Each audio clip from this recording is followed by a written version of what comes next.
تو خدا را کسی بھی پیشاور بھکاری کو نہ دیں، قیامت کے دن آپ سے سوال ہوگا کہ وہ تو جہنم میں گر رہا تھا، تو نے اس کو مزید دھکا کیوں دیا جہنم میں جانے کے لیے؟ اور بھیک مانگنے کی کس کو اجازت ہے؟ علماء واضح طور پر ارشاد فرماتے ہیں جس کے پاس اگلے وقت کا کھانا نہ ہو وہ بھیک مانگ سکتا ہے، بس جس کے پاس اگلے وقت کا 2 روٹی ہے وہ بھی کسی کے سامنے ہاتھ نہیں پھیلا سکتا۔ تو یہ جو روڈوں پہ ہمیں نظر آتے ہیں ان کے پاس تو 6 مہینے کا راشن ہوتا ہے، ان کو کبھی بھی 1 روپیہ بھی نہ دیں۔ آپ اگر گناہ پہ معاون بنیں گے، قرآن میں آ گیا کہ گناہ پر ایک دوسرے کی مدد نہ کرو اور نیکی کے کاموں میں ایک دوسرے کی مدد کرو۔ ہم بعضوں کا بیچارہ کیا کرے گا، اس کو دے دیتا ہوں۔ بھائی تم دے رہے ہو تو تمہیں کراچی میں اتنے بھکاری نظر آتے ہیں، تمہیں دبئی میں نظر نہیں آئیں گے، تمہیں باہر ممالک میں نظر نہیں آئیں گے، تو کیا وہاں پہ بھکاریوں کو بھیک نہیں ملتی تو وہ مر جاتے ہیں؟ نہیں، وہ مرتے نہیں ہیں، وہ کام کرتے ہیں۔ اور ہم نے یہاں پہ سگنلوں پہ اپنے توہمات کی وجہ سے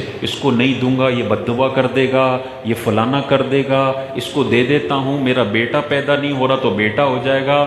بھائی یہ گناہ میں مدد کی جا رہی ہے، اس کا صرف وبال آئے گا تم پر، اس کی کبھی برکت نہیں آ سکتی۔ تم پیشاور بھکاریوں کو دے کے انہیں جہنم کے قریب کر رہے ہو۔ تو گناہ میں کبھی کسی کی معاونت نہ کریں۔ یہ پیسہ دینے والا بندہ بھی میدان محشر میں ذلیل و رسوا ہوگا کہ اللہ کہے گا کہ مسلم سوسائٹی کو میں نے حکم دیا تھا کہ تم بھیک نہ مانگو، اپنی عزتیں ادھر رکھو۔ لوگ اپنی عزتیں نیلام کر رہے تھے اور تم بھیک دے دے کے ان کی عزتیں خرید رہے تھے۔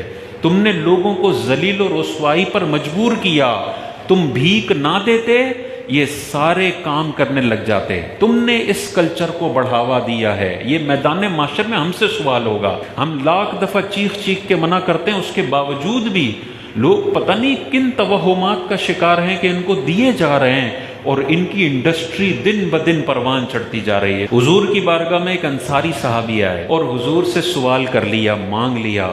تو حضور علیہ الصلوۃ والسلام نے ان سے فرمایا کہ تمہارے گھر میں کوئی چیز نہیں ہے؟ تو صحابی رسول نے فرمایا یا رسول اللہ صرف 2 چیزیں ہیں گھر کے اندر، ایک پیالہ ہے اور دوسرا ایک چادر ہے جو میں سوتے وقت اوڑھتا ہوں، بس یہ 2 چیزیں ہیں۔ حضور نے مانگنے کو کس قدر ناپسند فرمایا۔ حضور نے ارشاد فرمایا کہ صرف تمہارے پاس 2 چیزیں ہیں، جاؤ گھر جاؤ اور 2 چیزیں لے کر آؤ۔ وہ صحابی گئے گھر پر، ایک پیالہ اور ایک موٹی چادر لے کر آئے، حضور کو دی۔ حضور علیہ الصلوۃ والسلام کھڑے ہوئے اور صحابہ کو فرمایا کون ہے جو یہ 2 چیزیں مجھ سے خرید لے؟ تو ایک صحابی کھڑے ہوئے، یا رسول اللہ میں 1 درہم کے بدلے یہ خریدتا ہوں۔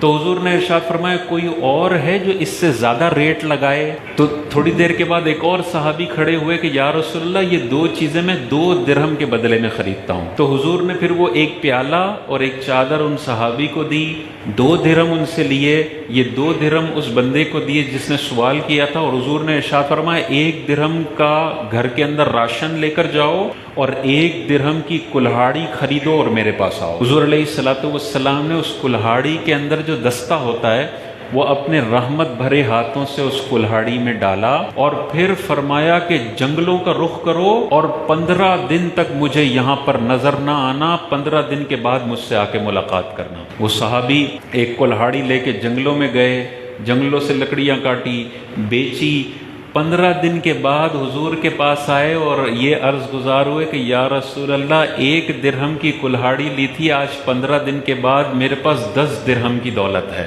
یہ کاروبار کی برکت ہے۔ ایک مانگنے والے کو حضور نے فرمایا کہ سارا گھر کا بیچ دو، 0 پہ آ جاؤ، لیکن مانگو نہیں، تم کاروبار کرو۔ وہ 1 درہم کی کلہاڑی سے 15 دنوں میں 10 گنا انویسٹمنٹ ہو گئی۔ جس کے گھر میں صرف 1 پیالے کا ٹکڑا ہو، حضور اس کو بھی فرماتے ہیں مانگو نہیں، بیچو پورا گھر۔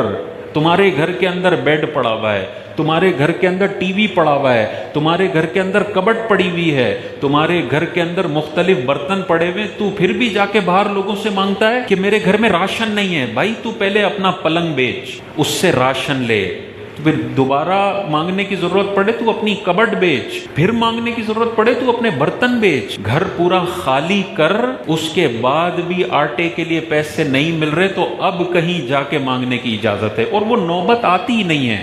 جو اپنا سب کچھ بیچ کر بھی بھیک مانگنے کو اگنور کرے نا، اللہ تعالیٰ اس سے کبھی بھی مایوس نہیں فرماتا ہے۔